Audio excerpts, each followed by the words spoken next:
normalizar uma coisa que não é normal.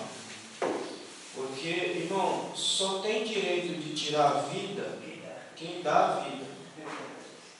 Nós não temos direito de tirar a vida de ninguém. Ainda que alguns homens se achem no direito de tirar a vida do outro, mas ninguém tem esse direito.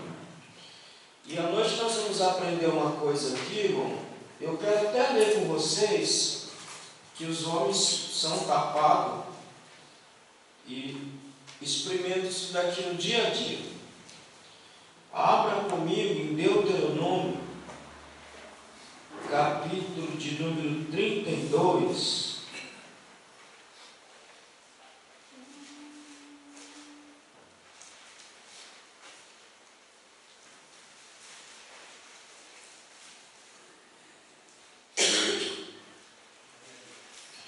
Olha o que diz Deuteronômio capítulo 32. Hoje à noite nós vamos falar sobre a justiça de Deus. E um dos textos que nós vamos ler esse aqui, mas eu só vou fazer menção de um verso. Verso 39. Vede agora que eu sou, e mais nenhum Deus há além de mim. Eu mato e eu faço viver. Eu firo e eu salvo. E ninguém há que escape da minha mão. Então, só quem tem o direito de tirar uma vida humana e dar uma vida humana é Deus e mais ninguém. E com a mesma medida o que fizeram vão experimentar. Olha o versículo 41. Se eu afiar a minha espada reluzente, e se a minha mão travar o juízo, retribuirei a vingança sobre os meus adversários, e recompensarei aos que me odeiam. Verso 43. Jubilai, ó nações, o seu povo, porque ele vingará o sangue dos seus servos, e sobre os seus adversários retribuirá a vingança, e terá misericórdia da sua terra e de seu povo. Então, só quem pode tirar uma vida humana é quem dá uma vida humana. Quem tira uma vida humana vai experimentar do mesmo veneno, vai ter a mesma consequência, vai ter o mesmo fim, porque Deus retribui aos pecadores, ou cada um segundo os seus pecados. Então, dessacralização da vida no ventre materno. Irmão, isso é assassinato. Nós vamos ver aqui. A sociedade discute quando é que essa vida humana ela se inicia, se é no 14º, se é no 26º, se é no 27º dia, que pode ser considerado uma vida humana. A Bíblia, nós vamos ver bem claro, a Bíblia já diz que existe uma vida humana na concepção. Não precisa chegar nem no 14º dia para ovular, para ser considerado uma vida. Na concepção já é uma vida humana. Portanto, se você matar, você é um assassino. Então, o aborto é um assassinato. Ainda que a sociedade, ainda que as leis queiram legalizar, continua sendo assassinato. Mas o homem é assim. Tudo que Deus manda fazer, o homem vai lá e faz ao contrário. Mas nós continuamos com a Bíblia. E continuamos afirmando. Pode nos taxar do que quiser, pode falar o que quiser, o aborto é pecado e é assassinato, sim. Amém, meus irmãos? Amém. Avança. Pessoal, Lucas, capítulo 1, pode até abrir lá em Lucas, que é onde nós vamos lá ver. E eis que em teu ventre conceberás e darás à luz um filho, e por-lhe-ás o nome de Jesus. Você já pensou se ela tivesse abortado? Porque o aborto, irmão, não é uma novidade, não é uma coisa dos dias atuais. O aborto faz parte da antiguidade. O aborto, o controle de natalidade é algo da antiguidade. Quando se queria fazer um aborto, forçar um aborto, se forçava a menstruação da mulher, que era para o feto sair. Fazia-se isso com ervas, com óleos, introduzia dentro da vagina da mulher para provocar este aborto. Então isso não é uma novidade. O aborto não é uma coisa que inventaram agora. Isso está na cultura humana há tempos. Mas também está há tempos na cultura humana a sacralização da vida humana. Então os antigos consideravam a vida humana algo sagrado. Agora você pensa se Maria tivesse feito lá um preparo de ervas ou de frutas cítricas para abortar o nosso Cristo. Aonde é que nós estaríamos hoje? Verdade prática. A concepção divina de Jesus Cristo sacraliza a vida no ventre materno e se opõe à cultura da morte infantil intrauterina do presente século. Então, na concepção do Cristo, nós já vimos a sacralidade da vida. O nascimento dele, a concepção dele foi singular e ímpar. Não existiu nenhum igual a dele, porque não precisou de um homem ou mulher. Ela foi fecundada pelo ente santo. Ela foi fecundada pelo próprio Deus, quem fecundou, colocou o Cristo no útero de Maria. Agora, vamos ver, de repente ela está uma louca, não quero, porque isso aqui não foi uma gravidez planejada, eu não estou oficialmente desposada de José, vou ficar mal falada, eu vou arrancar. Aonde é que nós estaremos hoje? O que é que nós estaríamos fazendo hoje? Então, como eu falei, o aborto não é algo novo, já é alguma coisa que vem já de há tempos. Avança. Vamos ler agora o texto. Lucas capítulo 1, versículo 26 até ao 33, depois do 39 e ao 45. Alguém lê, por favor. Lucas capítulo 1. Ora, no 6º mês, foi o anjo Gabriel enviado por Deus a uma cidade da Galiléia chamada Nazaré, a uma virgem desposada com um varão cujo nome era José, da casa de Davi, e o nome da virgem era Maria. E entrando o anjo onde ela estava, disse: Salve, agraciada, o Senhor é contigo. Ela, porém, ao ouvir estas palavras, turbou-se muito e pôs-se a pensar que salvação seria essa. Disse-lhe o anjo: Não temas, Maria, pois achaste graça diante de Deus. Eis que concederás e dará à luz um filho ao qual porás o nome de Jesus. Este será grande e será chamado Filho do Altíssimo. O Senhor Deus lhe dará o trono de Davi, seu pai, e reinará eternamente sobre a casa de Jacó, e ao seu reino não terá fim. Então Maria perguntou ao anjo: Como se fará isso, uma vez que não conheço o varão? Respondeu o anjo: Virá sobre ti o Espírito Santo, e o poder do Altíssimo te cobrirá com a sua sombra. Por isso, o que há de nascer será chamado Santo, Filho de Deus. Eis que também Isabel, tua parenta, conceberá um filho em sua velhice, e é este o 6º mês para aquela que era chamada estéril, porque para Deus nada será impossível. Disse então Maria: Eis aqui a serva do Senhor, cumpra-se em mim segundo a tua palavra. O anjo ausentou-se dela. Naqueles dias, ausentou-se Maria e foi apressadamente à região montanhosa, a uma cidade de Judá. Entrou em casa de Zacarias e saudou a Isabel. Ao ouvir Isabel a saudação de Maria, saltou a criancinha no seu ventre, E Isabel ficou cheia do Espírito Santo.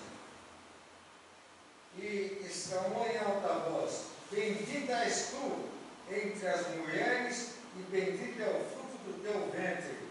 E de onde me provém isto, que venha visitar-me a mãe do meu Senhor? Pois logo que soou aos ouvidos a voz da tua saudação, a criancinha saltou de alegria dentro de mim. Bem-aventurada aquela que creu que se hão de cumprir as coisas da parte do Senhor lhes foram ditas. Disse então Maria: a minha alma engrandece ao Senhor, e o meu espírito exulta em Deus, meu Salvador. Tá bom. Então, o que nós temos aí na leitura? Primeiro, o anúncio. E foi o anúncio divino, não foi anúncio humano. Maria não chegou e falou para José: José, estou grávida. Não. Foi o anjo Gabriel que chegou e disse: Maria, você vai ser coberta pelo Espírito e vai ser colocada aí dentro do seu útero o Santo, o Salvador de Israel. E o seu nome será Jesus, o Salvador, o Libertador. A escolha soberana de Deus. Deus poderia ter escolhido qualquer mulher, mas Ele escolheu uma mulher humilde, da linhagem de Davi, ou da tribo de Davi, tanto por parte de José, quanto por parte de Maria. Não vou tratar de genealogia agora de Maria, mas ela vem de Natã, um dos filhos de Salomão, então, portanto, da linhagem de Davi e José também. Então, Deus escolhe essa mulher de forma soberana, mulher humilde, que nem imaginava que poderia ser a portadora do Salvador do mundo, e o Gabriel vai lá e anuncia: você é a escolhida, Deus escolheu você para esse momento. Ela fica espantada com o anúncio. Por que do espanto? Porque na cabeça dela, mas eu nem tive relações com José, como é que eu vou conceber um filho? Como é que eu vou dar à luz a um filho? Aí o anjo vai e explica para ela o que vai acontecer. A escolha do nome dada pelo próprio Deus, que é o mesmo nome Josué, é o mesmo nome Jesus, Josué no hebraico, Jesus no grego, que é o Salvador, o Libertador. Então Deus está dizendo: esse que está aí no seu ventre é esse que vai salvar a humanidade dos seus pecados, inclusive esse povo que quer matar as crianças dentro do ventre. A confirmação por Ana, que foi cheia do Espírito Santo, quando as duas se encontram. Então há uma efusão do Espírito no ventre de Maria, e João o Batista ali dentro, ele já se revolve, já se movimenta com a presença do Deus Todo-Poderoso, o Deus Emmanuel, Deus conosco, na presença de Isabel. Então, esse é o capítulo 1, os detalhes do capítulo 1. Tá? Então aqui nós vemos, no ato da concepção, já é uma vida.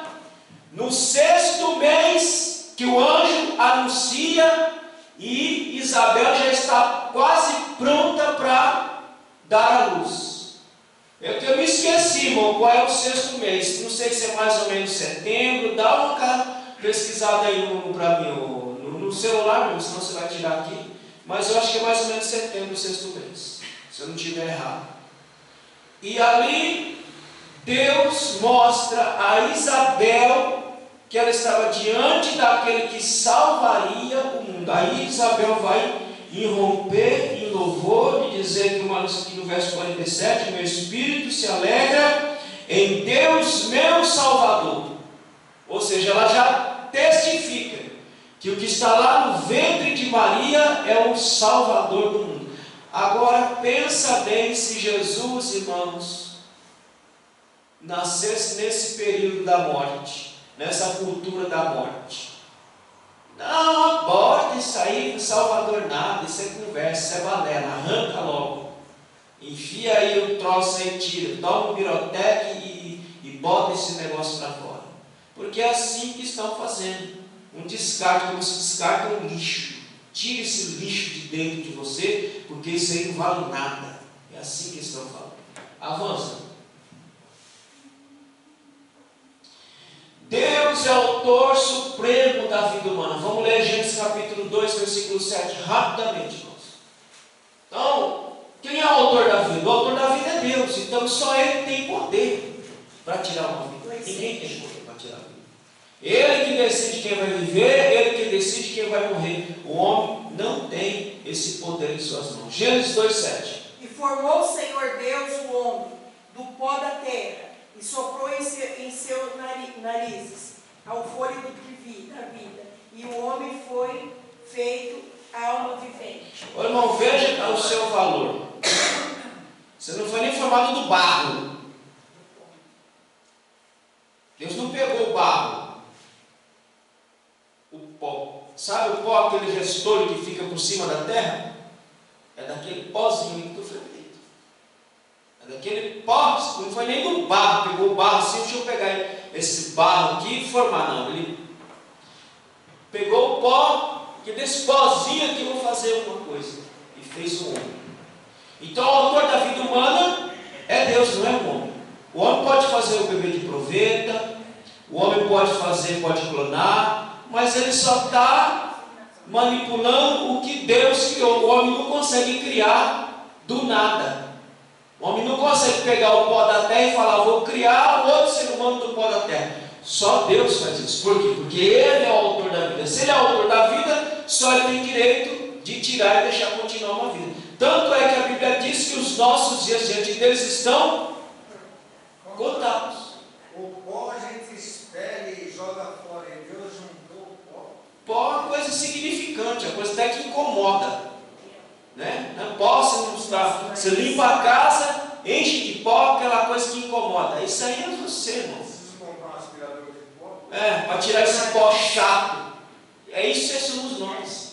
A sua coisa chata do pó que Deus foi lá e fez a gente. É interessante, pastor, e esse versículo aqui que foi lido agora, se Deus não soprasse o fogo de vida no homem, O pó continuaria deitado. continuaria deitado.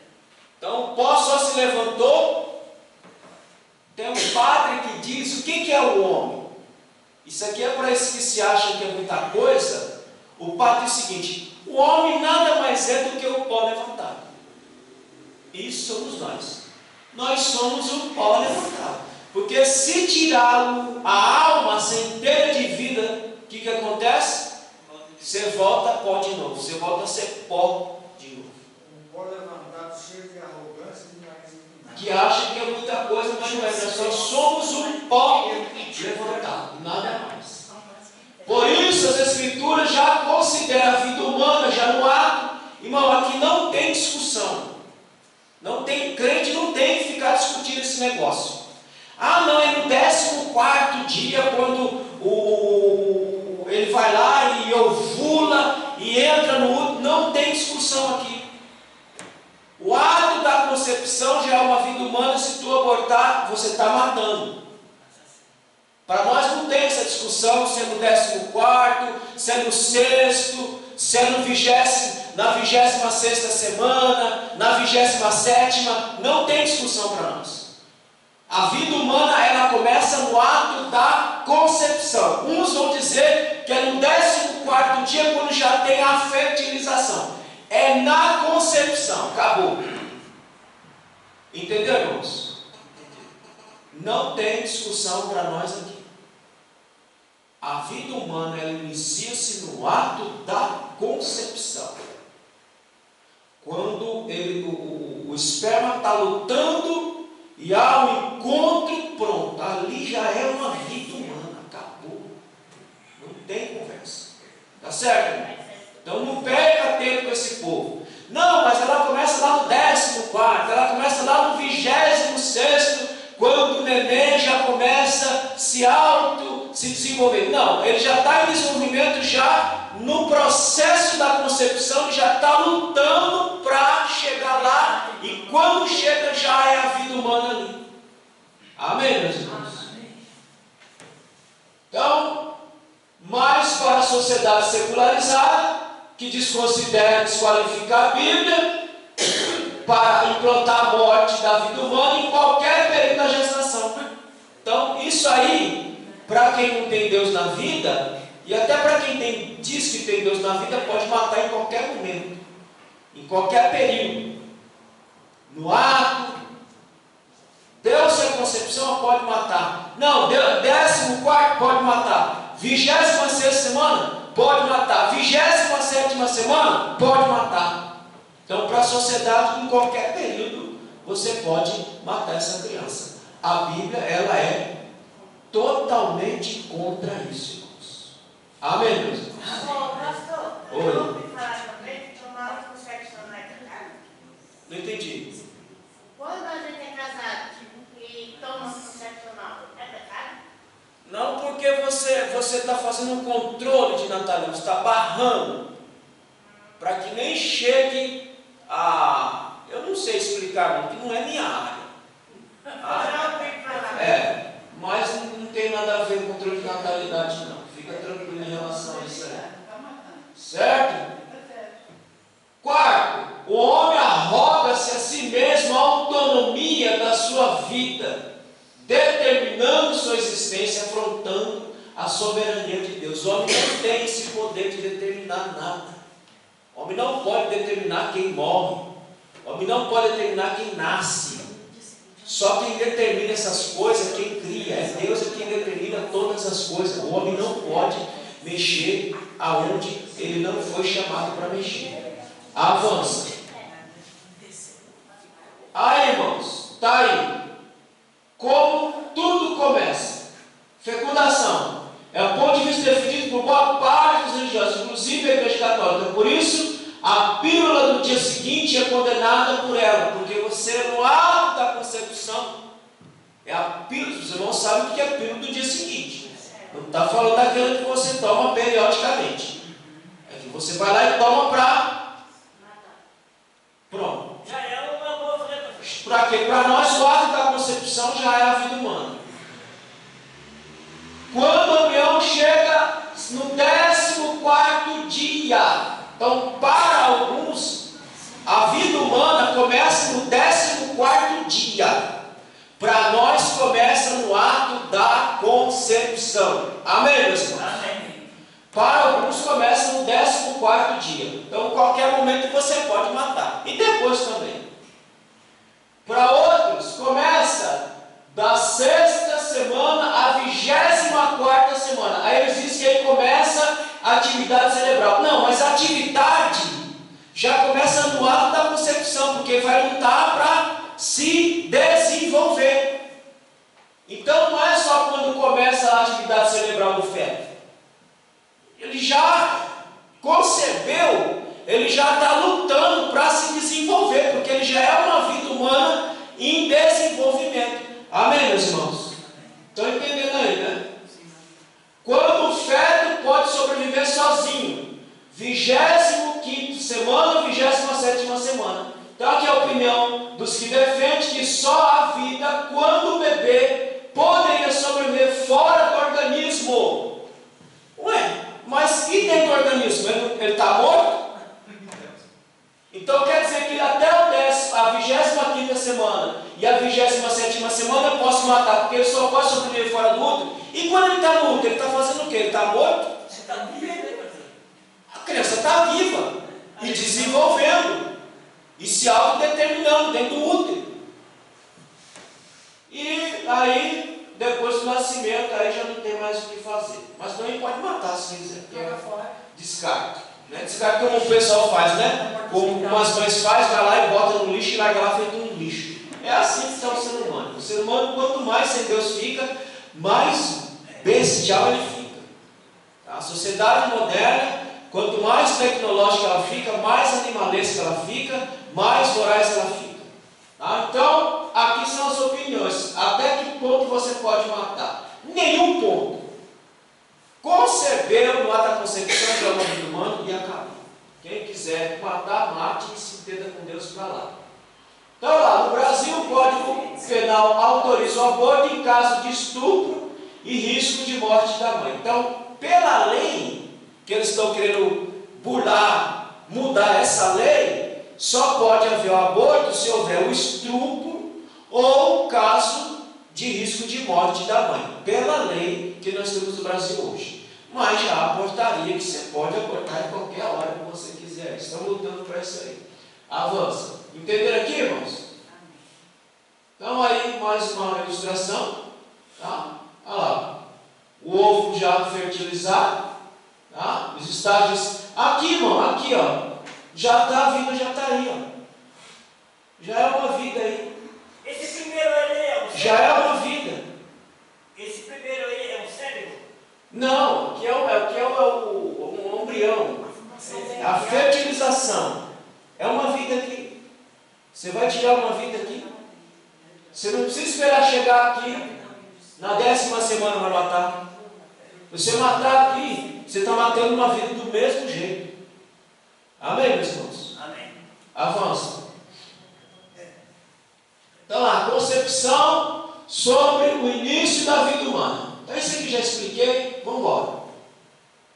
Avança aí. Concepção de Cristo, o anúncio do nascimento.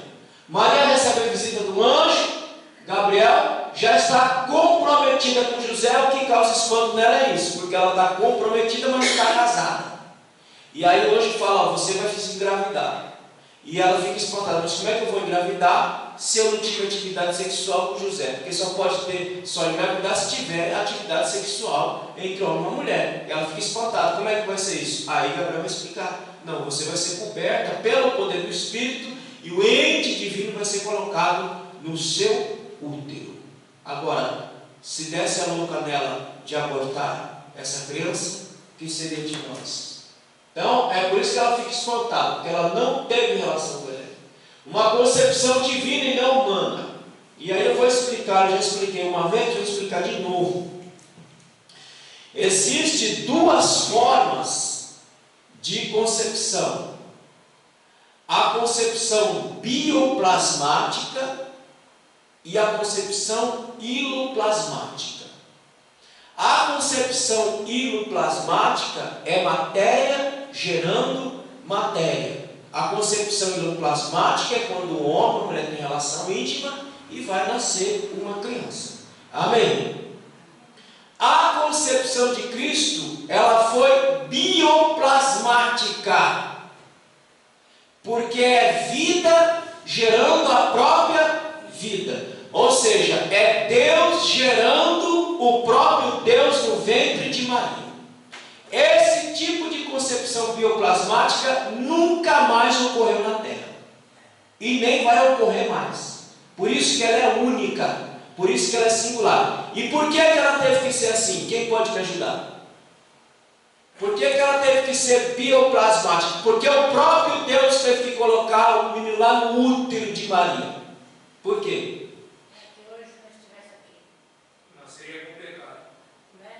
Exatamente.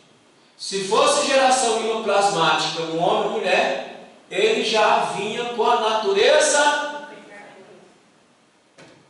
mas como ele foi gerado pelo próprio Deus, colocado lá no útero do próprio Deus, então ele vem 100% homem, 100% Deus, sem nenhum pecado. Amém, meus irmãos? É por isso que ela é singular e única, não ocorreu mais e nunca mais vai ocorrer isso. A pergunta de Maria, como isso será feito? Na mente dela seria com José. Ela ainda não estava desposada por ele, está lá no verso 34. Aí vai dizer que ele vai nascer, ele vai ser chamado do quê? Vamos ler o verso 26? Capítulo 1, verso 26.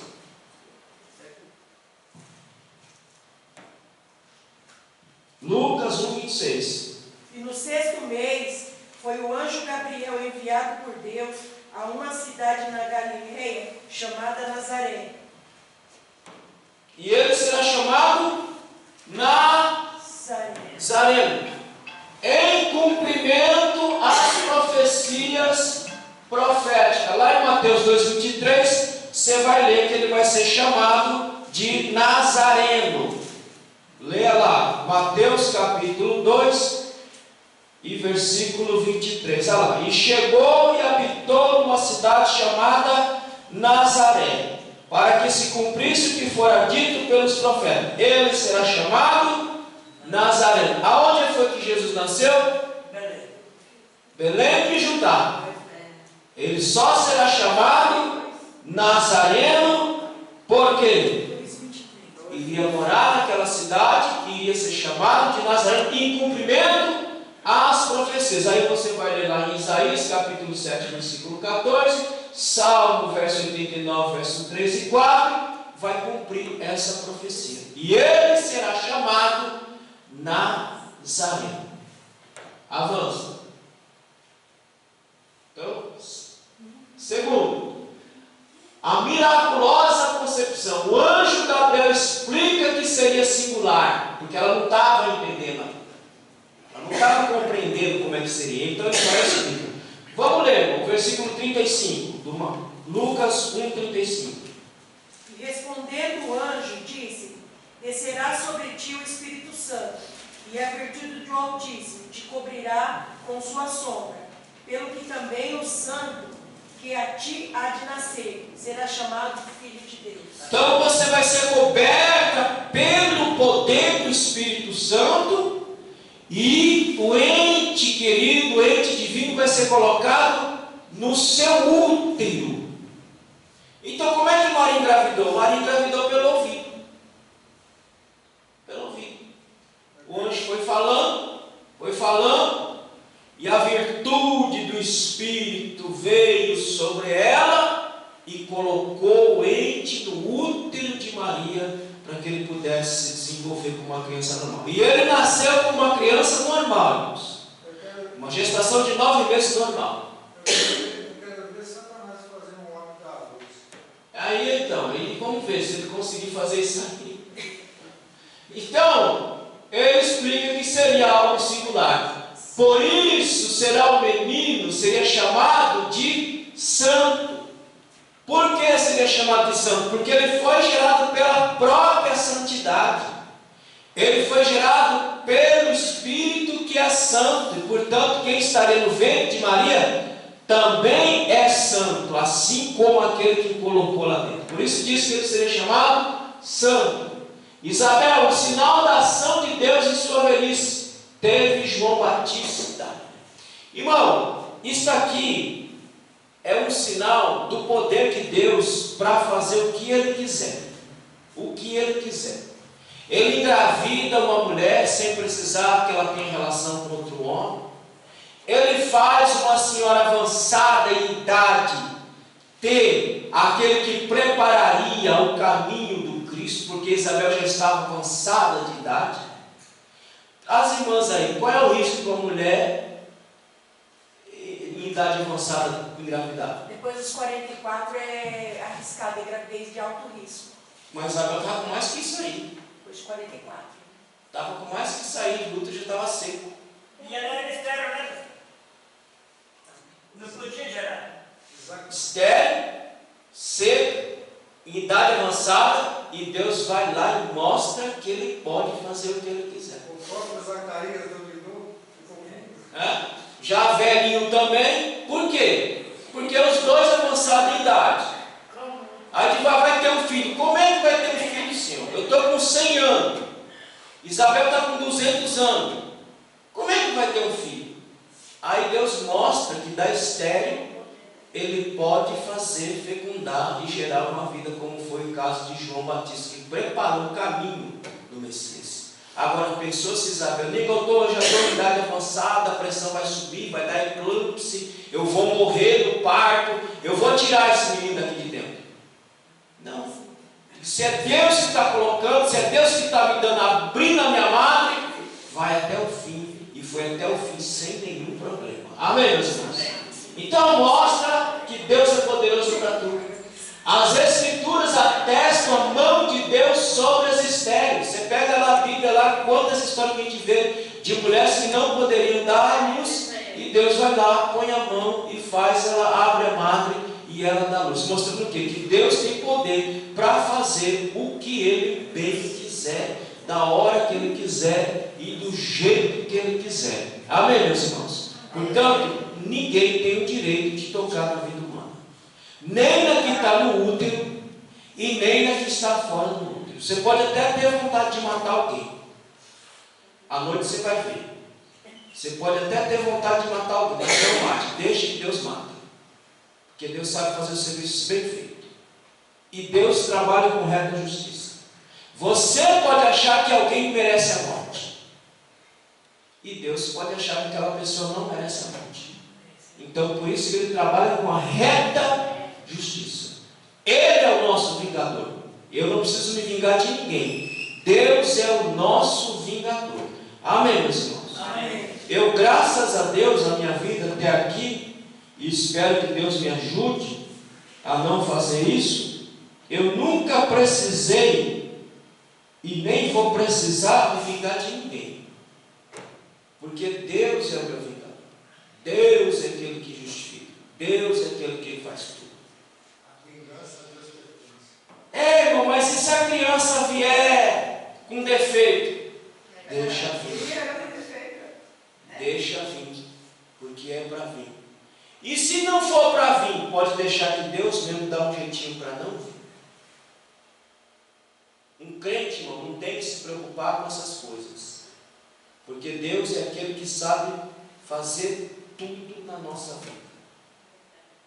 Sem ter que recorrer à cultura da morte, que é o aborto.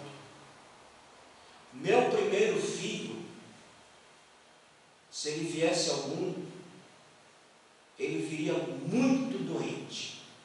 Isso depois nós ouvimos da boca do médico. E essa criança morreu com 5 meses no útero da Xanda.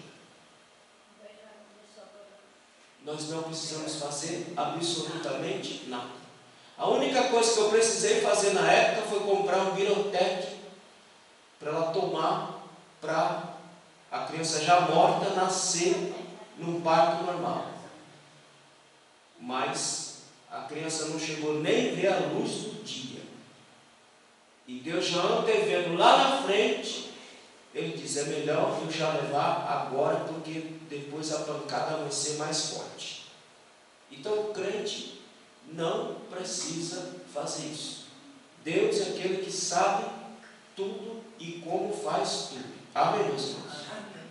Pensa, irmão, se eu tivesse com 2 crianças especiais na minha vida. Mas Deus é aquele que vê lá adiante. Nós só vemos o agora, mais nada. Então ninguém tem direito de tirar a vida. Mas vai vir com defeito, deixa vir. Se tiver que vir, vai vir. E Deus vai dar suporte para os pais que criarem essa criança. Amém, meus irmãos? Porque nós vamos ver um pedaço aqui que fala de eugenia. Tudo isso mostrando que Deus pode fazer o que fez com Maria. Ou seja, colocar uma criança no útero sem precisar da atividade de um homem. O aborto é uma anomalia criada pelo homem sem Deus. O aborto é uma anomalia criada pelo homem que não tem Deus na vida e acha que pode matar, tirar a vida de quem ele quiser, a hora que ele quiser. E não é assim que funciona. Avança. A bênção do nascimento. A gestação é uma bênção de Deus. Vamos ler esse texto aí de Eclesiastes, capítulo 11, versículo 5. A gestação é uma bênção. A cultura judaica, ela é uma cultura que ela valoriza como é que fala? Os filhos. Porque ela entende que os filhos são bênçãos de Deus, são dádivas de Deus, dada aos homens. Quem achou ler? Eclesiastes 11, 5. Bora, meus irmãos. Eclesiastes capítulo 11, versículo 5. Assim como tu não sabes qual o caminho do vento, nem como se formam os ossos no ventre da que está grávida, assim também não sabes as obras de Deus, que faz todas as coisas. Porque a gestação é uma bênção de Deus. Irmão, você calcula um bolo de carne, como diz Davi, um bolo informe, e ele se desenvolvendo. E lá no Salmo 139 diz que Deus está ali acompanhando todo aquele desenvolvimento daquele bolo informe de carne e se tornando uma criança, se tornando um ser perfeito. Isso é uma bênção de Deus. Ter filho é uma bênção de Deus. Os filhos são uma recompensa divina, é o que diz o Salmo 127, versículo 3. Os filhos são heranças de Deus dada aos pais, dada aos homens, é uma herança. Então, como é que você mata uma bênção? Como é que você mata uma herança que é te dada? A esterilidade é um obstáculo para a maternidade. Está lá, Gênesis capítulo, vamos ler esse texto aí, Gênesis capítulo 30, versículo 1 e 2. É que a cultura sem Deus, irmão, ela é assim mesmo, não valoriza nada. O homem sem Deus não valoriza nem a si mesmo. Não valoriza nem a si mesmo. Vai valorizar uma vida que está lá dentro do útero. Gênesis capítulo 30, verso 1 e 2. Lê aí. Vendo, pois, Raquel que não dava filhos a Jacó, teve Raquel inveja da sua irmã, e disse a Jacó: dai-me filhos, ou não morro. Veja a situação de Raquel, tendo inveja de Lia, porque ela estava dando um filho, e ela não podia dar filho, e ela chega lá e presta Jacó, achando que o problema é com Jacó. Digo, você me dá um filho. E qual é a resposta de Jacó? Então se acendeu a ira de Jacó contra Raquel e disse: estou eu no lugar de Deus, que te impediu o fruto de teu ventre? Aí, estou eu no lugar de Deus, que seu ventre é seco? O que eu tenho a ver com isso? O que eu posso fazer? Mas aí Deus vai lá e mostra que Ele pode abrir o ventre e colocar lá, deixar aquilo ser fertilizado e nascer o filho como nasceu depois para Raquel. Então, a esterilidade é um obstáculo à maternidade. Tem gente que luta até hoje para ter um filho e às vezes não consegue, porque é estéril, o útero é seco, o útero não produz nada. Mas aí vem Deus e vai lá, coloca a sua mão e abre o ventre, e ali começa a nascer uma vida. Agora, só quem pode fazer isso é Deus. Cadê que a medicina consegue fazer estéril ter filho? Consegue, as irmãs aí?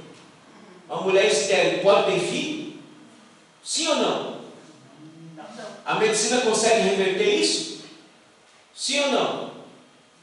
Eu acredito, porque a mesma esterilização in vitro, ela tem um tempo para acontecer. Quantas mulheres aí se gastam muito por muitas tentativas? Primeira, segunda, provavelmente na terceira. É o que a gente mais escuta da médica. Mas só quem pode fazer isso na primeira paulada é Deus. Ele vai lá, o útero não dá filho, agora vai dar filho.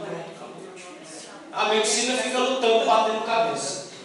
Então, a Bíblia mostra a sacralidade da vida na gestação de Maria e Isabel, uma virgem e outra em idade avançada, irmãos. Uma virgem tem filho, a outra em idade avançada. Deus vai lá e abre a madre e dá filho a essa mulher. Então, aí nós já vemos que a vida ela é sagrada. Por que a vida é sagrada? Irmãos, aqui. Por que a vida é sagrada? Por que a vida é sagrada? Porque é dada por Deus. A nossa vida é sagrada porque é uma dádiva de Deus dada a nós. Então, se ela é sagrada, como é que eu vou mexer naquilo que é sagrado? Como é que eu vou tocar naquilo que é sagrado? Então, a Bíblia ensina, a gente vê na concepção de Maria e de Isabel a sacralidade da vida humana. Quem impede tenta contra a dignidade humana. Sim. João veio ao mundo para preparar o caminho do Cristo. Foi o que João Batista ele fez. Preparar o caminho para a vida doente divina. E é sagrado em todas as etapas. Todas elas. Da concepção ao nascimento e depois ela continua sagrada. A vida é sagrada no útero e fora do útero. Ninguém tem o direito de tirar a vida de ninguém. Só quem pode tirar a vida de alguém é quem dá a vida a alguém. E mais ninguém. O Cristo veio ao mundo para nos salvar. Avança. A cultura da morte. Olha lá, isso aqui eu peguei na internet. Fica bem quietinho, não vai doer nada. Existem vários métodos de aborto. Nas clandestinas, irmãos, as mulheres que vão para as clínicas clandestinas colocam a sua própria vida em risco. Já está assassinando uma criança e ainda coloca a sua própria vida em risco. Eles metem, não sei como é o nome do aparelho, e vem puxando a criança. E quando não dá, abortivo.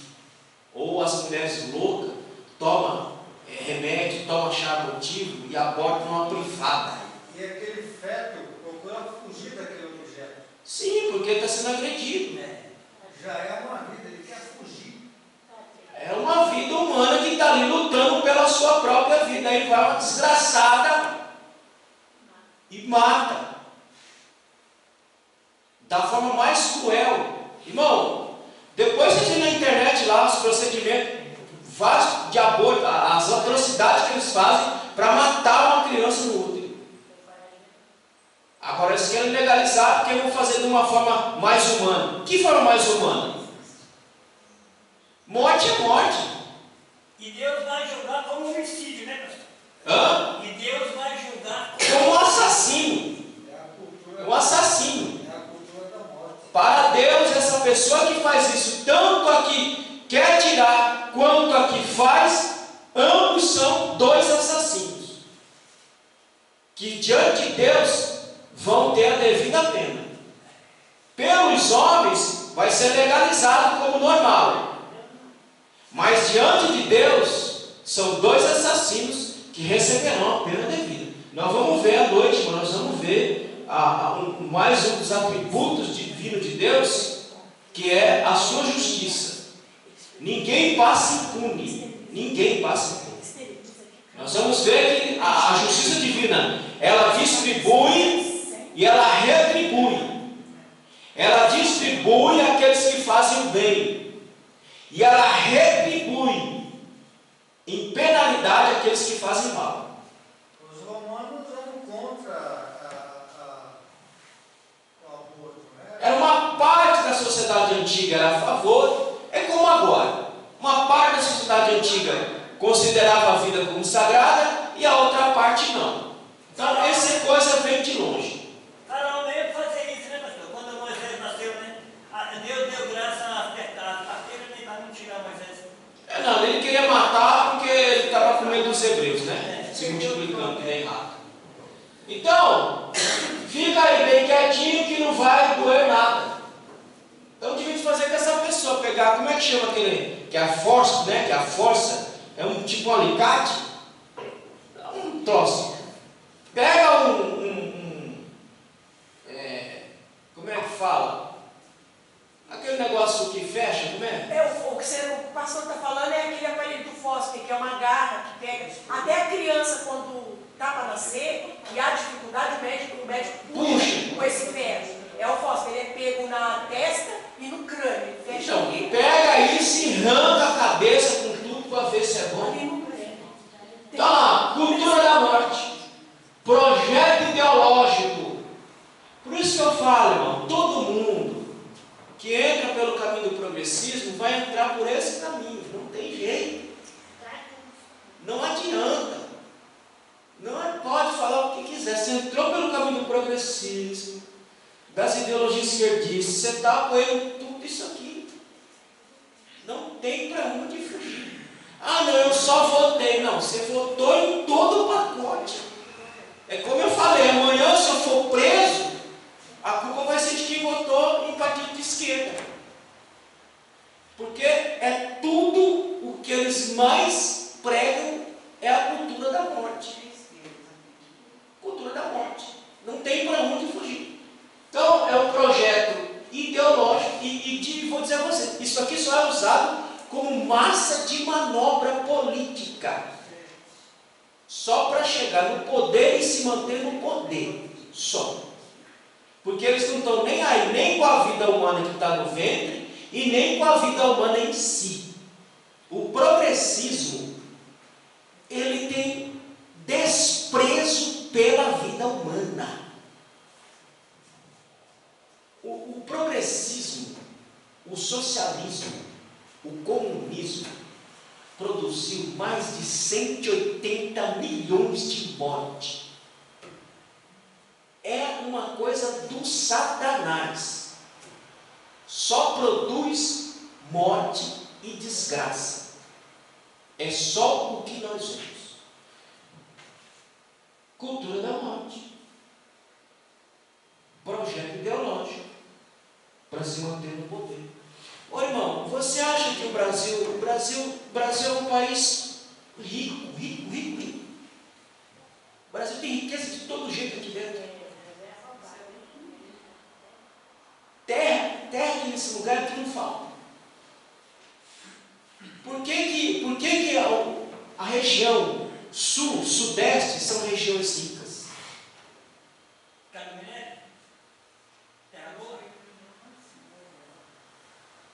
Por que a região norte e nordeste são regiões atrasadas e economicamente desfavorecidas? Porque a miséria produz voto, minha gente. Por que não há uma reforma agrária no Brasil de forma consistente? E isso eu falo em todos os governos que passaram. Por que não há uma reforma agrária consistente para tirar esse povo e dar terra a esse povo para produzir lá e fazer o país desenvolver? Vamos deixar esses miseráveis sem terra, vamos continuar enganando eles, dizendo que nós estamos fazendo, que é para eles continuar nos apoiando e votando. A miséria produz riqueza e produz escravos. Será que é difícil a população entender isso? Será que é difícil a população ver isso?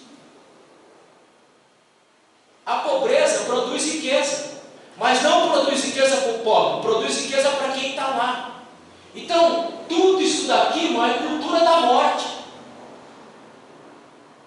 E é a cultura da morte que tem interesse político e econômico. Essa é a desgraça maior. É a cultura da morte que tem o interesse político e econômico envolvido aí. Irmão, o homem é ruim, minha gente. O homem com Deus já é difícil. Agora você calcula o homem sem Deus. Você acha que ele vai fazer alguma coisa para beneficiar alguém? Minha gente. Projeto ideológico. Essa cultura trabalha para destruir o conceito bíblico da vida humana. É o que eles estão fazendo. A vida humana não vale nada. Tanto não vale nada que você pode matar. Tanto não vale nada que você pode tirar. Você pode matar a hora que você quiser, porque a vida humana não vale nada. É isso que eles estão implantando na mente do povo. A cultura da morte diz: a vida humana não vale um bagaço de laranja. Legalização do quê? Do aborto, eutanásia, apologia ao suicídio, todo este lixo ideológico para dizer o seguinte: a vida humana não vale nada. A vida humana só tem interesse, nós só temos interesse na vida humana se ela gerar poder político e econômico. Se ela não gerar poder político e econômico, ela tem que ser descartada. Por quê? Não vale nada. Mata um gato para ver. Vem, mata um gato para ver. Outro dia eu atropelei um cachorro ali, eu tive que pagar o miserável do cachorro. Infeliz, em vez de morrer, não morreu, ainda tive que pagar o veterinário do cachorro. Então um cachorro vale mais do que você. Está valendo mais do que você. Então faz aniversário para cachorro, né? Dá uma comida boa para cachorro. Então um cachorro vale mais do que você. Você é pior do que um cachorro. Cemitério, roupa, casa. Tudo para cachorro. Para você, joga na sarjeta, joga. Deixa essa desgraça aí que os urubu comem. É isso aí que está valendo a vida humana.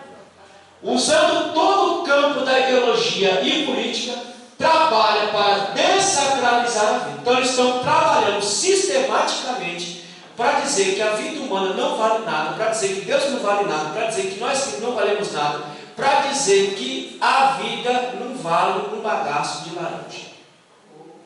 Irmão, se nós voltássemos aos tempos da barbárie,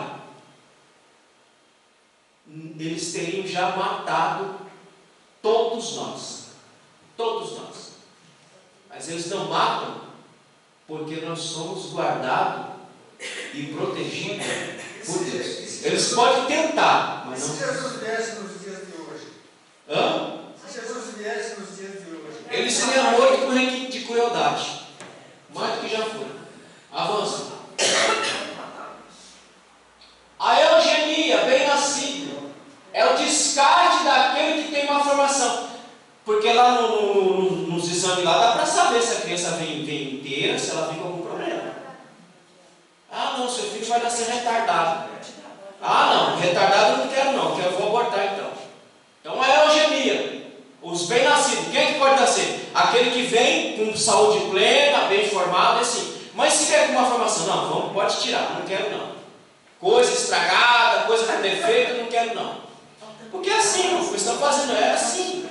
Você vê que eles estão manipulando. Como é que você quer? Eu quero meu filho com olho azul, com olho roxo, com olho verde.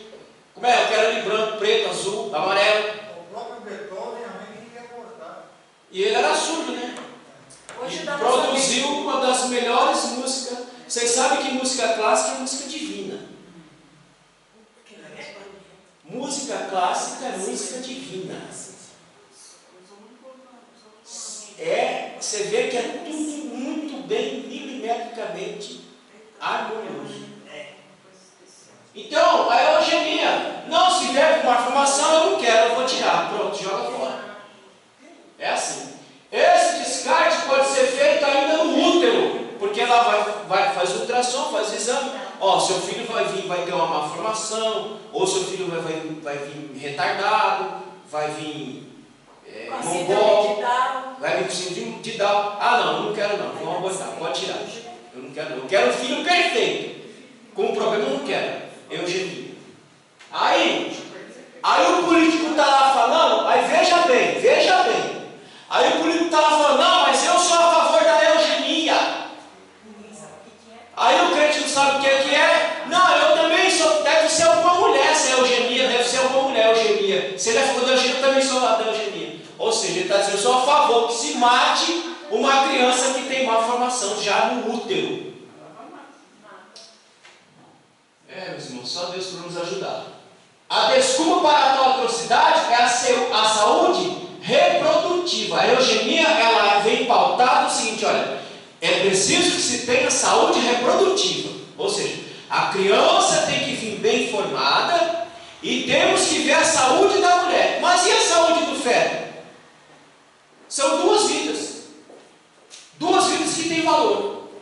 Mas e a saúde da mulher? E a saúde do feto? Como é que fica? Mas para a prática da eugenia, então a desculpa é, não temos que ter uma saúde reprodutiva bem saudável.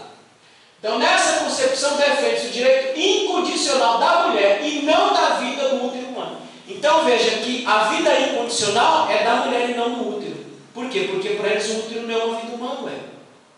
Ele só pode ser considerado uma vida humana, segundo alguns, no 20º ou na 26ª ou 27ª semana de gestação. Aí sim é uma vida. Mas se eles acham que eles abortam também. Mas como não é uma vida humana plena, descarta esse retardado. Porque o que vale é o direito incondicional da vida da mulher, da criança que se lasca. Então, leis estão sendo criadas para legalizar o assassinato, e digo assassinato mesmo, de uma vida humana no útero, porque é uma vida humana no útero. Agora, quem quiser fazer, faça. Eu não tenho nada a ver com isso, né? Como eu sempre digo aqui, a nossa fé não é imposta, a nossa fé é aceita. Se você aceitar a nossa fé, é assim que nós vivemos. Agora, se não quiser aceitar a nossa fé, faça da sua vida a desgraça que você quiser. Nós não temos nada a ver com isso. Amém, meus irmãos? Nós estamos nos posicionando. Não somos a favor do aborto. Pronto, acabou. Por quê? Porque a vida é sagrada e quem faz isso é um assassino. Merecia era ser preso. Avança. O direito sobre o corpo. A cultura pós-moderna tem como premissa básica o direito do indivíduo sobre o corpo. Mas nesse caso, o direito do corpo da mulher. E do feto? Do feto não. Por quê? Porque não é uma vida humana. Então aquela criança que está lá dentro não tem direito nenhum. Quem tem direito? A mãe. A mãe tem todo o direito. Agora o feto não. O feto não é uma vida humana. Pode fazer o que quiser. O slogan, meu corpo, minhas regras, é usado para toda perversão humana. Vamos ler se é assim mesmo? Eu li esse texto com vocês semana passada. Eu acho que é 1 Coríntios. 1 Coríntios capítulo 6 e 19. Vamos ver se é meu corpo, minhas regras. 6:13, né? Capítulo 6, 1 Coríntios. 6:13. Ó, 19. Vamos ver se o seu corpo é seu. 1 Coríntios capítulo 6, versículo 19. Ou não sabeis que o vosso corpo é templo do Espírito Santo e que habita em vós, proveniente de Deus, que não sois de vós mesmos. Você não é de você mesmo, você não se pertence. É isso que Paulo está dizendo. Esse corpo seu não pertence a você. Esse corpo seu, ele pertence a Deus. E como ele pertence a Deus, ele vai colocar em vocês o Espírito Santo. Por quê? Esse corpo seu não pertence a você. A Bíblia diz, eu não vou achar agora, não vou me lembrar, que não fomos nós que nos criamos a nós mesmos, mas Deus foi quem nos criou. Nós estamos vendo aqui. Quem é que deu a vida humana? Quem é que fez do pó o homem? Deus. Então, o meu corpo não é meu. Eu não tenho o direito de fazer com o meu corpo o que eu quero, porque não é meu. A coisa é tão séria que toda criança que é gerada contra a vontade da mãe nasce rebelde. É porque ela passa todo o ódio, toda a ira para a criança. A criança sente tudo. Ela sente. Ela sente tudo, ela ouve, ela está ali, ela está interagindo. Ela sente a rejeição. Uma criança que nasce com uma mordida de vício de crack, essa criança nasce com problema. Já nasce viciado. Porque é uma vida que está ali dentro. Então, o slogan dessas loucas, meu corpo, minhas regras. Seu corpo não é seu, querida. O seu corpo é de Deus. Quem criou foi Deus. Quem deu foi Deus. Agora que ele quiser tirar, ele tira. Então não é seu corpo suas regras. Seu corpo é de Deus e as regras são de Deus. Portanto, ninguém tem o direito de tirar a vida humana de ninguém. Nem no útero e nem fora do útero. Amém, meus irmãos? Qualquer opinião contrária como a nossa é considerada uma afronta à liberdade do outro. Isso que eu estou falando aqui, que eu estou ensinando a vocês, para essa sociedade da cultura da morte, é uma afronta à minha fala. Eu estou afrontando eles. Mas eu posso ser afrontado. Nós podemos ser afrontados. Eles não. Eles não podem ser afrontados. Eles trabalham com a cultura da morte e não querem ser afrontados. Mas nós, cristãos, nós podemos ser afrontados como nós somos afrontados todos os dias por eles. E aí nós temos que ficar quietos, calados, porque eles querem implantar a cultura da morte e querem que nós aceitamos a cultura da morte como normal. Não é normal, é antibíblico, é antinatural, é contra Deus, é contra a natureza humana, é contra a biologia, é contra tudo. Então, eu posso ser afrontado, mas eles não. Eles podem fazer o que eles quiserem. E nós temos que ficar calados. Não podemos nem defender a nossa fé. Eles não querem nem que defendamos a nossa fé. Aceitemos tudo calado como um cordeirinho. A única coisa que a Bíblia diz que eu tenho que me calar é para morrer como um cordeiro. Mas ela me diz que eu tenho que defender a minha fé. Amém, meus irmãos? Então é isso que eles falam. Eles não querem ser confrontados, porque eu estou afrontando a liberdade deles. Mas e a nossa liberdade? Veja como que essa gente é porca. Eles têm liberdade para fazer e falar o que eles quiserem. Mas nós cristãos não temos liberdade nenhuma para falar o que nós achamos. Mas eles têm. Nós não. Veja como que o progressismo é contra a vida humana. Eles têm toda a liberdade para falar o que quiser liberdade nenhuma para falar o que nós queremos e o que nós pensamos. É a Constituição que dá esse direito. Mas eles querem atropelar a Constituição e mais, eles querem atropelar a palavra de Deus. Só que isso aqui, meus amigos, isso aqui vocês não atropelam nem nunca e nem nunca vão atropelar. Eu vou dar um dado para vocês aí da sociedade podre. Eu vou só dar um dado para vocês de quem é o nosso Deus que nós servimos. Eu estava assistindo uma reportagem ontem de uma menina, a Aline. Ela tem um canal no YouTube que ela trabalha com documentários sobre Israel. E ela falou uma coisa verdadeira. O povo judeu, desde a sua existência, sempre foi perseguido, sempre foi massacrado, sempre foi expulso da sua terra. Quiseram acabar com a cultura judaica, quiseram acabar com o povo judeu e não conseguiram. Expulsaram o povo judeu de sua terra por mais de 1800 anos e não conseguiram acabar com os judeus e nem com a cultura judaica. Sabe por quê? Porque é um povo escolhido, e um povo escolhido ninguém consegue destruir, ninguém consegue acabar. Está aí os judeus na sua terra, com a sua cultura, com a sua religião, um povo pequeno, um povo de um poderio bélico extraordinário. Irmão, eu estou lendo um livro que eu recomendo vocês lerem. Ele chama Israel, Gog e o Anticristo, 1967, coligação árabe, para invadir e tomar a terra. Irmão, ele era, acho que, se eu não me falho de memória, mais de 14 milhões de soldados. Era uma força bruta, descomunal. Israel estava no seu início. Em 6 dias, Israel conseguiu acabar com a coligação e tomar terras em 6 dias. Por quê? Porque o Deus que nós servimos, ninguém pode brincar. Então, a guerra dos 6 dias. A guerra dos 6 dias. Em 6 dias, Israel colocou os árabes com o rabo entre as pernas e ainda tomou terra. Um exército diminuto conseguiu destruir. Então, esse povo sempre foi perseguido, sempre foi expulso de sua terra, sempre foi massacrado. Hitler, filho do diabo, 6 milhões. Está aí o povo. Eles estão cercados de inimigos por todos, ninguém consegue destruir, e ninguém vai destruir aquele povo.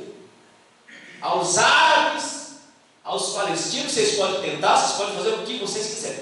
Aquele povo ninguém destrói, porque aquele povo tem a proteção de Deus. E assim como eles têm, vou dizer, a sociedade porca, pode fazer o que vocês quiserem.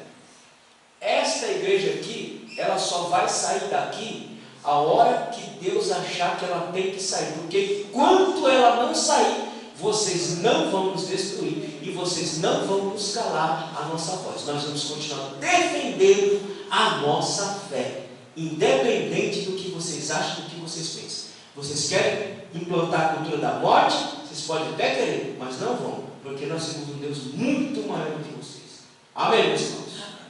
Portanto, nós não temos que ter medo, não, de defender a nossa fé. Jamais. Nós temos obrigação de defender a nossa fé. Nós temos obrigação de nos posicionar diante dessa atrocidade toda que estão fazendo com a sociedade. É obrigação minha, obrigação sua se posicionar sem ter medo de ninguém. Amém, meus irmãos? Então os bonitinhos, eles podem, eles não querem ser afrontados, porque eles dizem: minha liberdade. Nós cristãos não temos liberdade, só eles têm liberdade. O nosso corpo é de Deus e não temos liberdade para fazer o que queremos. Vamos ler, irmão, vamos ler. Vamos ler Gálatas? Vamos ler. Não, vamos ler aqui, Efésios capítulo 5, eu tenho tempo. Efésios capítulo 5, versículo 28 e 29. Vamos ver se você pode fazer mesmo o que você quiser com o seu corpo. Você não pode, porque o seu corpo não é seu. Você não se autocriou. Você não se autoformou, mas foi Deus quem lhe formou. Efésios capítulo 5, versículo 28 e 29. Irmão, olha, eu vou dizer uma coisa para vocês. Os crentes estão vivendo as aulas desses próximos 7 anos, que foi feita uma reformulação no currículo da CPAD, estão perdendo muita coisa. Muita coisa. Vão continuar sendo massa de manobra. Vão continuar sendo massa de manobra de político. Vão continuar sendo massa de manobra de pastor charlatão, de pastor safado. Vão continuar sendo enganados pelo próprio Satanás. Mas eu não posso fazer nada. O que eu posso fazer, eu estou fazendo aqui. Todo esse tempo que eu estou aqui. Vamos lá, Efésios capítulo 5, versículo 28 e 29. Assim, devem os maridos amar as suas próprias mulheres como a seus próprios corpos. Quem ama a sua mulher, ama-se a si mesmo, porque nunca ninguém aborreceu a sua própria carne, antes a alimenta e sustenta, como também o Senhor a igreja. Porque o nosso corpo é de Deus. O nosso corpo foi formado por Deus, foi dado por Deus. É por isso que nós nos alimentamos, por isso que nós nos cuidamos, porque o nosso corpo foi criado, foi dado por Deus e é manutenido por Deus, irmãos. A manutenção do seu corpo continua sendo feita. Irmão, Deus não criou o ser humano e largou. Eu vou criar e vou largar aí. Se Deus fizesse isso, criasse o ser humano e largasse, o mundo já tinha acabado, irmão. Deus criou o mundo. Nós vamos ver isso também numa das doutrinas de Deus sobre a providência divina. Vamos aprender aqui a providência divina. Dentro da providência divina, Deus continua fazendo a manutenção da existência. Porque se Ele não fizer a manutenção da existência, o que será assim? Irmão, você já parou para pensar? Às vezes eu fico pensando, meu Deus do céu, você já viu tanto de lixo que é produzido no mundo? E de como é que essa desgrama não acaba? Como é que esse mundo não se apodrece? Com tanto lixo que nós... Ô irmão, o homem só serve a produzir lixo. E eu fico imaginando, meu Deus, como é todo santo dia nós produzimos lixo. E aonde é que vai tanto lixo para onde? Como é que esses caras conseguem resolver esse problema? Aqui no Rio de Janeiro, preparado da Ásia, mais de 58 navios, há mais de 5 anos, pagando imposto absurdo, um lixo carregado, porque não tem para onde ir. Aqui dentro do Rio de Janeiro, no canal. Percebe? 5 anos, milhões de dólares são pagos para não tirar esses navios aí, então, porque não tem para onde ir lá fora, não tem o suporte. Aí eles querem fazer do Brasil um aterro. Então veja, irmão, é Deus que faz a manutenção desse negócio. É Deus que mantém tudo isso. Mas Deus escolheu o Brasil para a subsistência de Israel como nação. Sim. E Oswaldo Aranha, que votou a favor do Israel, não era a favor de Israel, não. Deus que tocou no coração dele para ele dar o voto de Minerva a favor da criação do Estado de Israel. Ô irmão, tem uma profecia de Isaías, irmão. À noite eu trago para vocês. Ele diz assim: pode uma nação nascer em um dia? Pode? Sim ou não? Não. Pode. Cumpriu-se literalmente. 1948 nasce uma nação e um só dia. Aí essa sociedade, irmão, olha, eles olham com quem que eles estão brigando, minha gente. Ele faz a pergunta: Isaías, pode nascer uma nação em um dia? Irmão, em 1948 ele deu a resposta. Pastor, Oi. o cristão não sabe o que ele tem na mão. Não. Nós não sabemos o que temos na mão. Ele faz a pergunta para Isaías, mais ou menos, que não me lembro a data do texto, depois eu trago à noite. E ele vai cumprir isso em 1948. Irmão, entre Isaías e o começo, que passa mais de 2000 anos. Ele faz a pergunta: Isaías, pode uma nação nascer em um dia? Em 1948 ele responde: pode, Isaías. Nasce o Estado de Israel. Olha com quem que essa gente está mexendo. Um Deus que pode fazer uma nação nascer em um dia. Agora eles acham que pode afrontar a igreja de Cristo. Qual foi a promessa? as portas do inferno não prevalecerão contra minha igreja. Então a sociedade pode fazer o que vocês quiserem. Vocês não vão prevalecer contra a igreja de Cristo. Amém, meus irmãos? Então ninguém tem que ter medo de nada das coisas que vai acontecer por aí fora, não. Fique tranquilo e continue firmando sua fé. Avança. A prática do aborto. Aborto é um assassinato porque interrompe o desenvolvimento da vida humana. O aborto espontâneo não entra nessa questão de assassinato, porque ele foi expulso espontaneamente por algum problema da própria mulher. Aí não entra nessa conta. Amém, meus irmãos? A lei mosaica previa a morte para aquele que causasse o aborto da mulher. Os irmãos sabiam disso? Vamos ler? Êxodo capítulo 21, versículo 22 e 23. A lei mosaica ela previa, se um camarada desse um esparrão na mulher e a mulher abortasse, ele teria que morrer. Olha a sacralidade da vida humana. Vamos ler. Êxodo capítulo 21, versículo 22 e 23.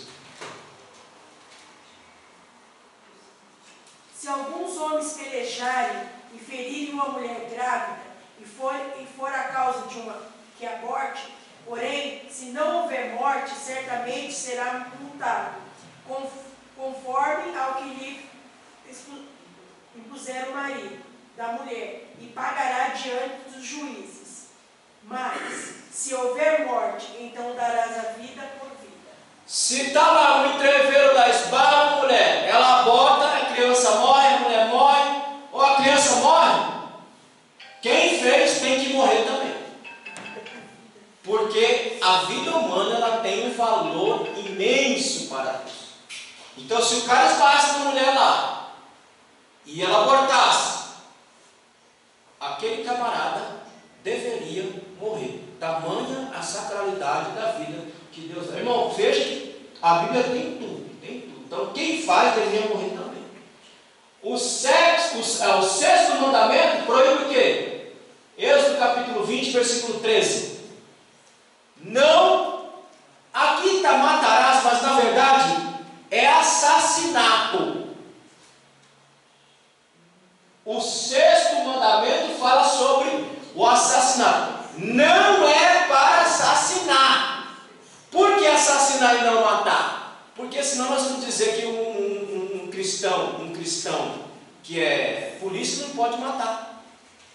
Mas a profissão dele já está ligado, intrinsecamente ele tem que matar. Então aqui não é matar. A tradução mais correta é não assassinar. Porque o assassinato ele é premeditado, ele é volutivo. Amém, meus irmãos?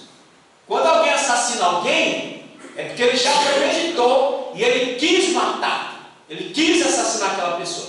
O matar não. O matar, por exemplo, numa batalha, então o povo de Israel não poderia matar ninguém, porque senão matarás. Mas o correto aqui da tradução é não assassinarás e não matar. Amém, meus irmãos? Então, o sexto mandamento já diz que não é para assassinar ninguém, nem no ventre, nem fora. Quem mata uma vida humana no ventre é um assassino, diante da palavra de Deus. Não, eles podem até abaixar, até cortar esse vídeo aí lá. Não, agora eu vou colocar lá. Não tem problema. Se derrubar, não tem problema. Mas a verdade continua sendo dita. É um assassinato. Avança. Até agora não derrubaram nenhum. Então vamos ver. Sacralidade da vida. A vida é inviolável. Ninguém pode tocar. Ninguém pode mexer. Ninguém pode dar a vida. E ninguém pode tirar a vida, a não ser quem dá e quem tira a vida, que é só Deus. A vida humana é sagrada, pois foi dada por Deus, nós já lemos. É por essa sacralidade da vida se torna inviolável. Ou seja, por que eu não posso tocar nessa vida? Porque ela é sagrada, porque ela é divina, ela foi dada por Deus, ela foi criada por Deus. Então só quem pode tocar, só quem pode tirar é o próprio Deus.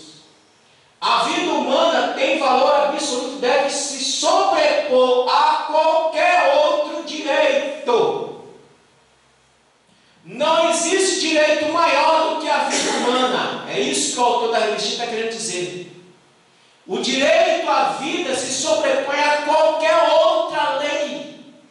Porque Porque a lei maior se sobrepõe à lei menor. Os irmãos entenderam? A lei maior se sobrepõe à lei menor. Uma hipótese. Deus nunca vai fazer isso. Mas se Deus falar para você, fulano, mata aquele cidadão, o que você faz? Aí você tem duas leis. Você tem uma lei maior e você tem uma lei menor. O que você faz? Você recebeu essa ordem de Deus, vai lá e mata. O que você faz? Mata ou não mata? De Deus, se for a ordem de Deus, tem que matar, né? Por quê? Porque, como é que diz?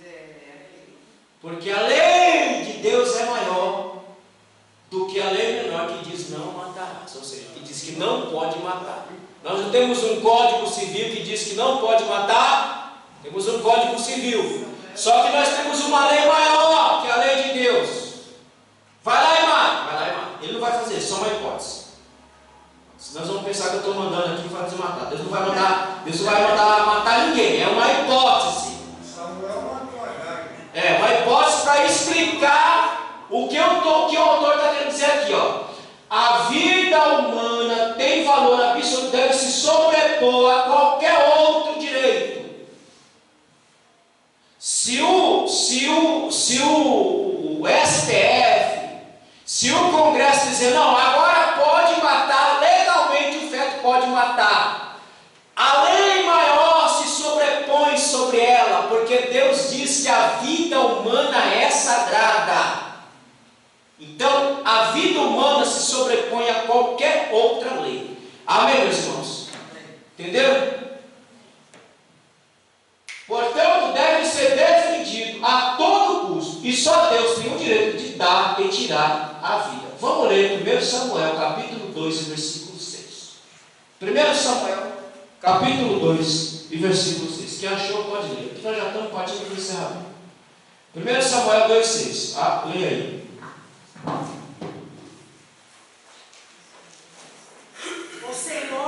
O Senhor é o que tira a vida e dá a vida, faz descer a sepultura e faz tornar subir dela. Então só Ele pode fazer, mais ninguém. Ele dá, Ele tira, Ele faz descer, Ele faz subir. Só Ele pode fazer isso. Só Ele tem direito de matar e só Ele tem direito de dar a vida, porque foi Ele quem nos criou. Não fomos nós que nos criamos a nós mesmos, diz a palavra de Deus. Estamos salvos. Nós não podemos relativizar a verdade bíblica e sermos cooptados por essa teologia satânica. Não, mas é isso aí que está lá em Êxodo, que nós acabamos de ler, Êxodo 20, versículo 22. Isso aí foi lá atrás, irmão. Isso aí foi lá atrás. Não, agora para os nossos dias, isso não se aplica mais. A Bíblia não pode ser relativizada. Ela continua dizendo que a vida é sagrada, que ninguém pode tirar a vida e acabou. Amém, meus irmãos? Então, se fortaleça no Senhor, para se alguém lhe questionar, você seja verdadeiro. Diga, olha, você é a favor do aborto, então tu é um assassino. Falando assim, irmão, você é um assassino. Se você é a favor do aborto, você é um crente, cristão. E se não for também, é um assassino. Porque é assim que a Bíblia trata. Quem tira uma vida humana é um assassino. Não interessa se a vida humana está no útero ou se está fora. Se estiver no útero, é um assassino. Se estiver fora, é um assassino do mesmo jeito. Mas eles querem amenizar. Não é um assassinato isso não. É assassinato sim. É uma vida humana. Você não está matando um cachorro. É um feticida. Você está matando uma criança, um ser. Portanto, é um assassinato. Não tem outra coisa a dizer. Avança. Argumento usado para justificar o aborto. Pessoalidade. Não, mas um embrião, um bolo de carne informe, não é uma pessoa. Não tem os atributos de uma pessoa. Ela não tem vontade, ela não tem intelecto, ela não pensa, ela não tem característica de uma pessoa. Então, se ela não tem personalidade, eu posso matar. Privacidade, individualismo, ou seja, privacidade da mãe, privacidade da mulher, Do feto não, o feto não tem privacidade. Só quem tem privacidade é a mulher. Então são alguns argumentos que eles usam. Gravidez não planejada. Ué, para não se engravidar, existem vários métodos para não se engravidar. Mesmo informe é uma vida. Na Bíblia, se você ler o Salmo 139, Deus já veio com uma vida. Eu ainda sendo informe, Deus já estava me vendo. Então, outro argumento, gravidez não planejada. Ué, então não quer engravidar, tem vários meses, tem vários métodos. Não quer gerar filho, arranca o útero logo uma vez. Ou opera, sei lá, faça alguma coisa. Mas eu não planejei, é que eu estava na farra, na esborda, e conheci um louco e tive relação, engravidei, mas eu não planejei, então eu vou tirar. Então, vai fazer loucura, se previne. Se previne. Então, são os argumentos que eles usam: pessoalidade, privacidade e gravidez não planejada. Tudo conversa fiada. Avança. Começo da vida. As Escrituras é incisiva. A vida começa na concepção. Vamos ler esses dois textos agora. Abra em Jeremias. Jeremias capítulo 1, versículo 5. Salmo 139, versículo 3. A Bíblia vai dizer incisivamente onde a vida começa. Jeremias 1, 5.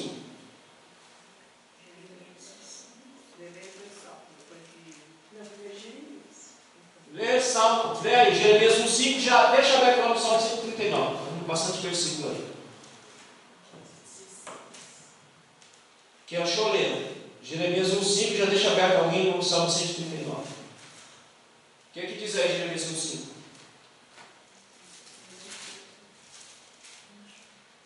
Antes que te formasse no ventre, te conheci. Olha o que Deus está dizendo.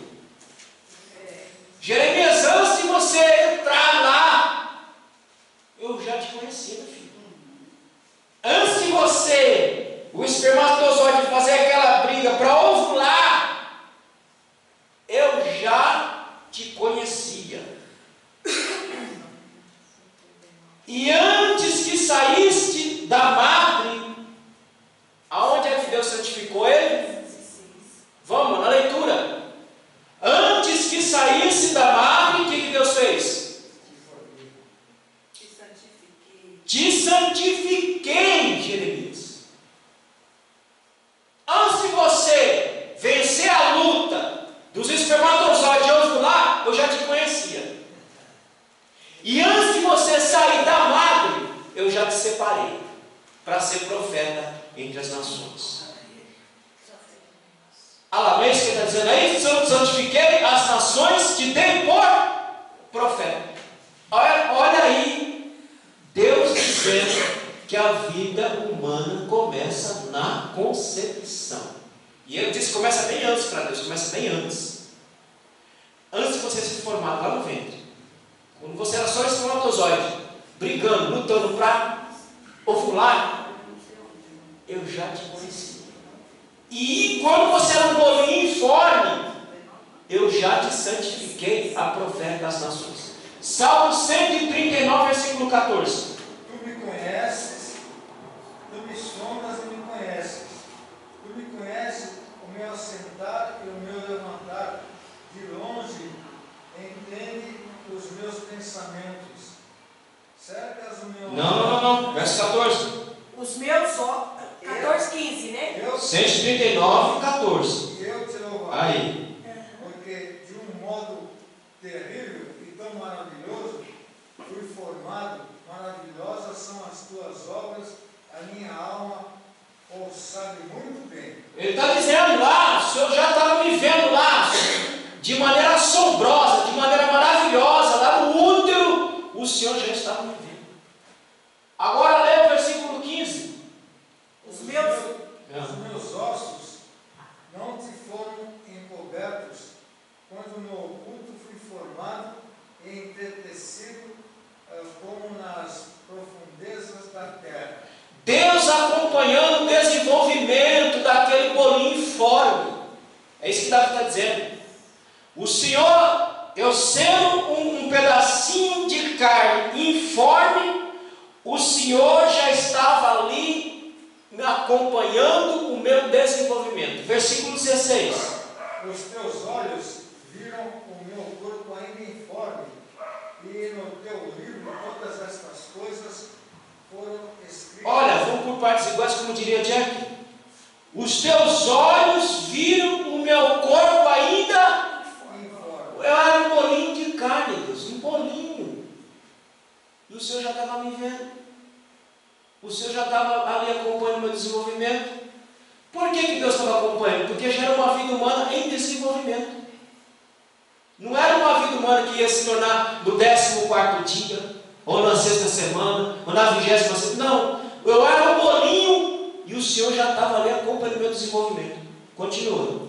E no teu livro todas essas coisas foram escritas, as quais iam sendo dia a dia formadas, quando nem ainda uma delas havia. Então veja, irmão, olha a sacralidade da vida. Então, na concepção, já é uma vida humana segundo a palavra de Deus. Portanto, o direito de se desenvolver e nascer não pode ser interrompido. Vamos ler Deuteronômio, capítulo 32, não vamos falar hoje também desse capítulo aí. Capítulo 32 e o versículo de número 39. Vede agora que eu sou, e mais nenhum Deus além de mim. Eu mato, eu faço viver, eu viro, eu saro, e ninguém há que escape da minha mão. Dizendo, ninguém pode interromper o desenvolvimento de uma vida humana no ventre. Ninguém. Romanos capítulo 9, versículo 20. Vamos ver o que Paulo diz aí também. Romanos 9, 20. Mas, ó homem, quem és tu que a Deus replicas? Porventura coisa formada dirá o que formou. Irmão, nós somos formados, nós vamos questionar a Deus. Nós que fomos formados por Ele, nós vamos questionar e nós vamos violar a sua própria lei. Nós temos esse direito, nós temos esse poder de violar a própria lei de Deus. E aí ele continua: porventura a coisa formada dirá ao que formou, por que me fizeste assim? Ninguém tem o direito de interromper uma vida em desenvolvimento. Ninguém. Porque quem formou é que pode fazer isso. Avança.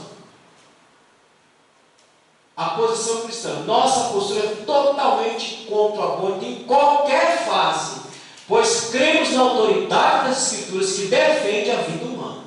A vida humana é inviolável desde a concepção, após ela também. É o que nós acabamos de ler. Então, nós somos totalmente contra o aborto em qualquer fase. Amém, meus irmãos? Em qualquer fase. Aí, no caso do estupro, é a mesma coisa, ela tem a mesma penalidade. inviolável. Inviolável. Nem como uma gravidez de alto risco. Assim não tem o filho do homem. Então, aí são questões que são discutidas. Por exemplo, gravidez de alto risco são questões que são discutidas. Tá? O estupro, a de alto risco a gente pode até, como é que fala? Discutir. E o estupro? A criança, pastor, no meu ponto de pensar, a criança gerada ali não tem nada a ver com aquele estuprador que estuprou. Essa é a ideia. Se a mãe que foi agredida a esse ponto, ela não quiser essa criança após o nascimento, ela tem todo o direito. Ela tem todo o direito de dar para adoção. Sim. Todo o direito. Eu não quero essa criança, estou dando para adoção. Ô irmãos, o que nós acabamos de aprender? Quem dá a vida e quem tira? Deus. Se Deus vê que essa mulher não vai ter estrutura nem para na gestação, Ele mesmo dá conta da situação. Ele mesmo dá conta da situação. Gravidez de alto risco, nós temos vários casos no nosso meio, de testemunho de irmãs, que mesmo em gravidez de alto risco, conseguiu levar adiante e a criança nascer e não acontecer nada com a mãe. Mas tudo que são pontos de discussão, certo, irmãos? Nesses casos, são discutíveis. Nesses casos. Passou disso aí, meu irmão? Não tem discussão nenhuma. Fala, irmão. Meus 2 filhos. Sim. Era para ser tido como o primeiro, talvez ele ia nascer, talvez o qual a parte faltando. E ver os dois perfeitos. Glória a Deus. Então, nesses casos são discutidos. Irmão, por exemplo, se chegar para mim uma situação dessa, de uma mulher e de um pai, falar a gravidez é de alto risco, foi atestado, eu não vou dizer, vai lá, não. Eu vou dizer o seguinte: olha, vocês têm que fazer aquilo que a consciência de vocês mandar e aquilo que vocês acham que tem que fazer segundo a direção do Senhor, vai lá e faz. Acabou. Porque eu não sou louco de falar, não, vai lá e aborta. Se morrer, o culpado é o afastado. Hã? Se morrer, o culpado é o afastado. Misericórdia, misericórdia. O máximo que eu posso é isso, olha, a consciência de vocês têm que sentar, conversar com o médico, procurar os caminhos possíveis e aquilo que a medicina determinar é aquilo que vocês devem fazer. Acabou. Eu vou ter aí, irmão. Agora vai lá e faça e fala assim, não, deixa nascer, também não. Porque se eu falar, não, deixa nascer, aí morre ou a mãe ou a criança, mas o médico falou que tem, aí mas o pastor, então não, eu deixo para responsabilidade de cada, eu oriento nesse sentido. Agora o que vai ser feito a decisão é do médico e do casal, porque depois não vai ter nada para minha resposta, mas a orientação é dada. Fala, irmão.